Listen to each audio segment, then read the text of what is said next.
सही बुखारी में आता है कि नबी सल्लल्लाहु अलैहि वसल्लम ने पब्लिकली वुजू किया तो सहाबा इकराम आपका थूक मुबारक भी जमीन पे नहीं गिरने देते थे। जब नबी इस्लाम थूक मुबारक फेंकते तो सहाबा इकराम अपने हाथ रखते और करीब था कि एक दूसरे से लड़ पड़ते उसके हुसूल के लिए। उर्वा इब्ने मसूद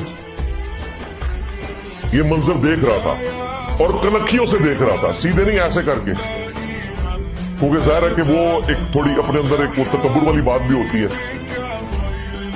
और फिर उसने ये सारा जो मंजर देखा ना, उसने जाके मुशरिकीन अरब को बताया कि भाई इनके साथ जंग करने का कोई फायदा नहीं, सुलह कर लो।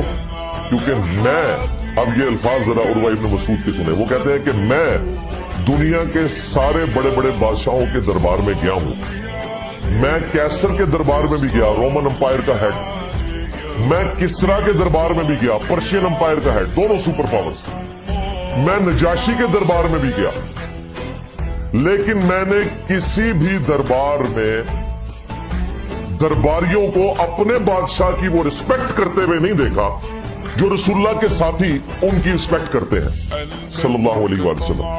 अल्लाह की कसम, जब वो वुजू करते हैं तो वो उनका थूक मुबारक भी जमीन पे गिरने नहीं देते, बल्कि अपने हाथों पर लेते हैं और अपने जिस्म पे मलते हैं।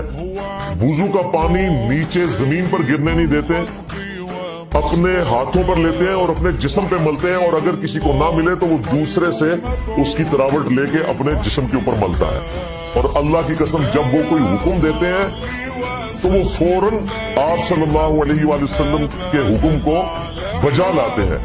और अल्लाह की कसम, वो अपने पैगंबर की ऐसी ताजीम करते हैं कि वो निगाह उठाकर भी उनकी तरफ नहीं देखते। ये आपको पता ही, बड़ी हैरानकुन बात मैं आपको बता रहा हूं। यहां तो लोग कहते हैं हम हर वक्त हुजूर को देखते रहते हैं, सहाबा इकराम नबी इस्लाम की तरफ टिकटकी बांध के नहीं देखा करते थे, देख ही नहीं सकते थे, ताबी नहीं ला सकते थे, और एहतराम भी करते थे, हमेशा नजरें झुका के बैठते थे। और ये उर्वा ने देखा तो फिर उसने मुशरिकीन अरब को कहा कि तुम इस शख्स के खून के प्यासे हो कि जिसके असहाब जो है उसका वुजू का पानी नीचे नहीं गिरने देते, वो उसे नुकसान पहुंचाने देंगे, तो बेहतर यह कि सुलह कर लो। और फिर सुलह हुदैबिया होगी।